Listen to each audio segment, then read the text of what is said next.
नमस्कार साथियों, मैं विनय दीक्षित प्रवक्ता अंग्रेजी आप सभी लोगों का अपने YouTube channel Vinay Kumar Saraswati English में स्वागत करता हूं। आज हम प्रयोग पढ़ेंगे use of used to and would. देखें, जब भूतकाल में किसी की आदत का भाव व्यक्त होने पर कर्ता प्लस यूज्ड टू या वुड प्लस वर्ब की फर्स्ट फॉर्म प्लस वाक्य के अन्य शब्द लिख देते हैं। किंतु याद रखना चाहिए कि हिंदी वाक्यों में या करता था, ये करते थे, ये करती थी, आ करता था जैसे शब्द आने चाहिए। ठीक है ना। जब भूतकाल में आदत का भाव व्यक्त हो और या करता था, ये करते थे, ये करती थी, आ करता था जैसे शब्द आएंगे, तब हम यूज टू या वुड का प्रयोग करते हुए क्रिया की पहली अवस्था लगा देंगे। देखें, कुछ लापरवाह लड़के एक दूसरे से ईर्ष्या किया करते थे। कौन किया करते थे ईर्ष्या? कुछ लापरवाह लड़के। क्या लिखेंगे?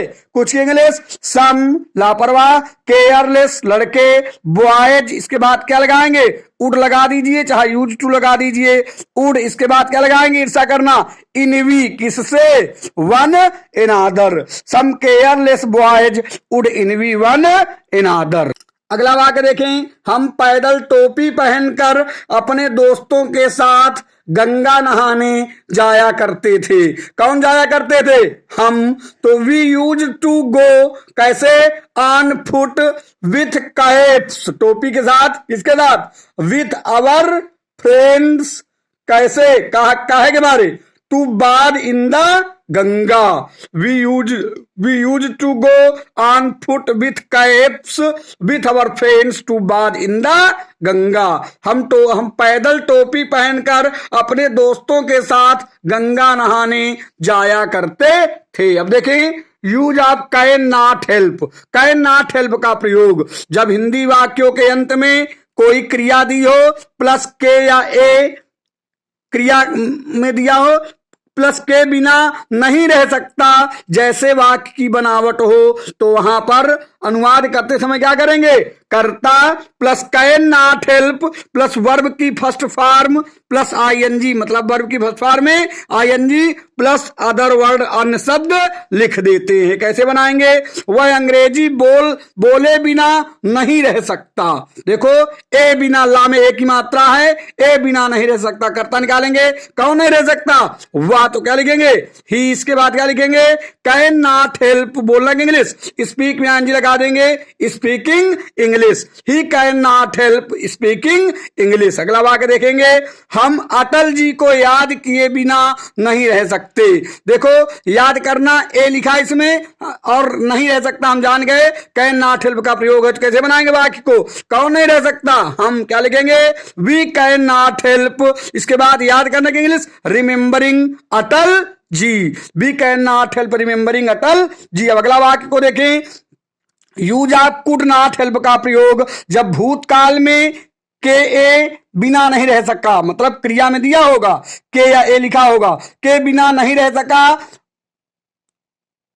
वाक्य के अंत में के ए के साथ क्रिया दी हो, तो वहां पर कर्ता plus could not help plus ING form plus other word लिख देते हैं। देखो, सका, सके, सकी भी हो सकता है अंत में, के बिना नहीं रह सका, के बिना नहीं रह सके या के बिना नहीं रह सकी, ऐसी बनावट हो, क्या लगाएंगे वहां पर? कर्ता plus could not help plus ING form plus other word लिख देते हैं। देखें, बच्चे बुढ़ों को चिढ़ाए बिना नहीं रह सके। कौन नहीं रह सका? बच्चे। तो क्या लिखेंगे?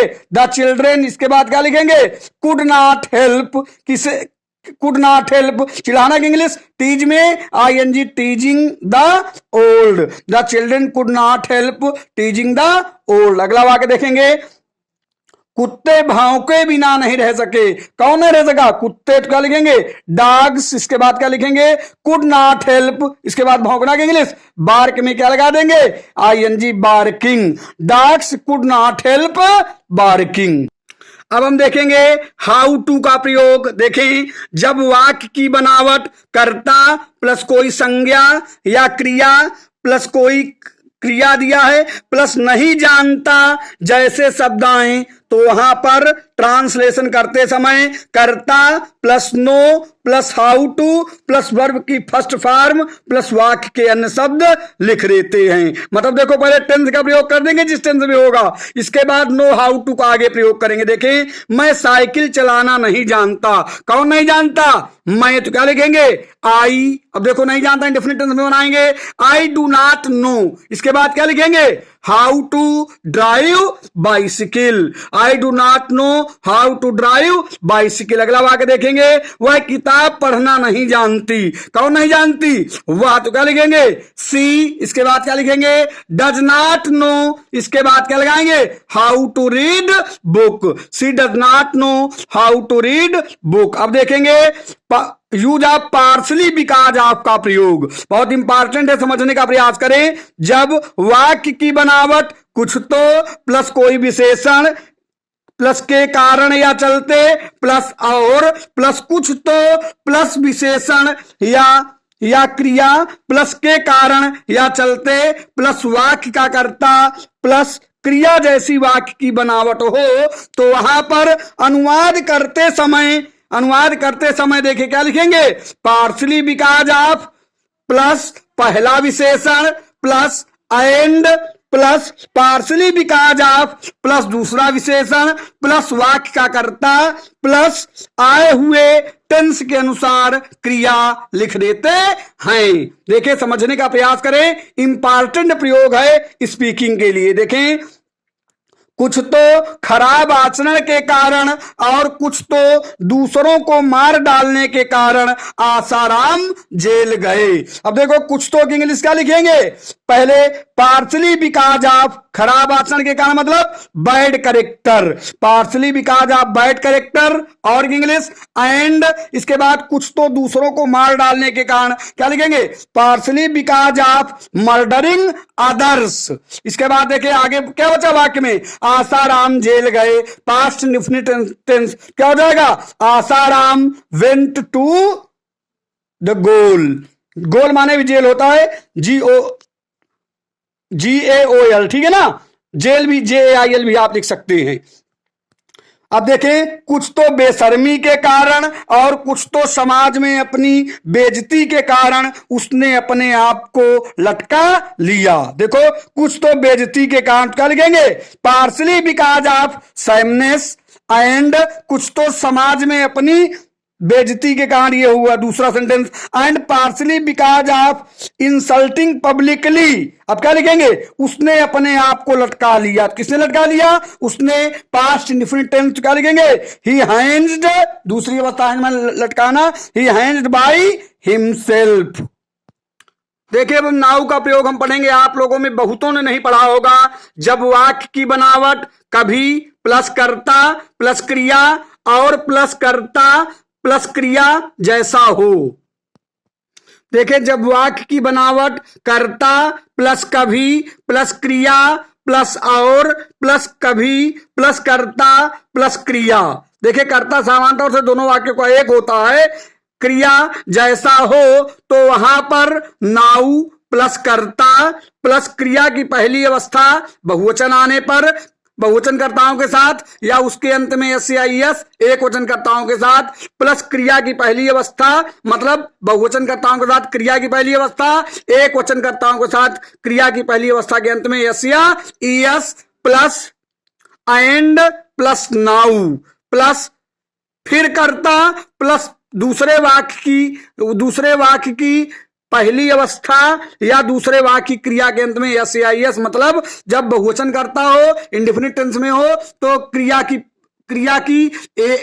की पहली अवस्था एक वचन करता होने पर क्रिया की पहली अवस्था के अंत में एस या एस लिख देंगे। देखें वह कभी रोती है कभी हंसती है। देखो पहले वाक्य करता कौन कभी रोती है? वह। लेकिन यहां पर शुरुआत किससे करेंगे? नाउ लिखेंगे। नाउ सी रोना की इंग्लिश देखो गलत सेंटेंस है, पहले वाक्य को हमें लिखना चाहिए। बनाए इसको, वह कभी रोती है कभी हंसती है। तो क्या लिखेंगे? नाउ से चालू करेंगे, कर्ता से नहीं चालू करेंगे। नाउ सी रोना की इंग्लिश वीप, देखो वह एक वचन है। नाउ सी वीप्स एंड यहां पर लिख दीजिए आप, और आगे वाक्य को लिख दीजिए and now she laughs, now she weeps and now she laughs. अगले वाक्य को देखेंगे, वे कभी चलते हैं कभी रुकते हैं। तो देखो कभी कभी दो जगह आया, करता देखें कौन कभी चलते हैं, वे, तो वे तो नहीं लिखेंगे, हम शुरू में क्या लिखेंगे नाउ, इसके बाद क्या लिखेंगे वे के इंग्लिश दे, चलना के English walk, now they walk. अब एंड, अगर एंड ना लिखो ना लिखें, काम लगा दीजिए यहां पर, नाउ दे स्टे, स्टे माने रुकना, स्टॉप भी कर सकते हैं, now they walk now they stay. हमारा विश्वास है कि हमारे पढ़ाए गए मैटर में आपको बिल्कुल नया मैटर मिला होगा, जो सामान्य तौर से आप लोगों ने अभी तक नहीं पढ़ा होगा।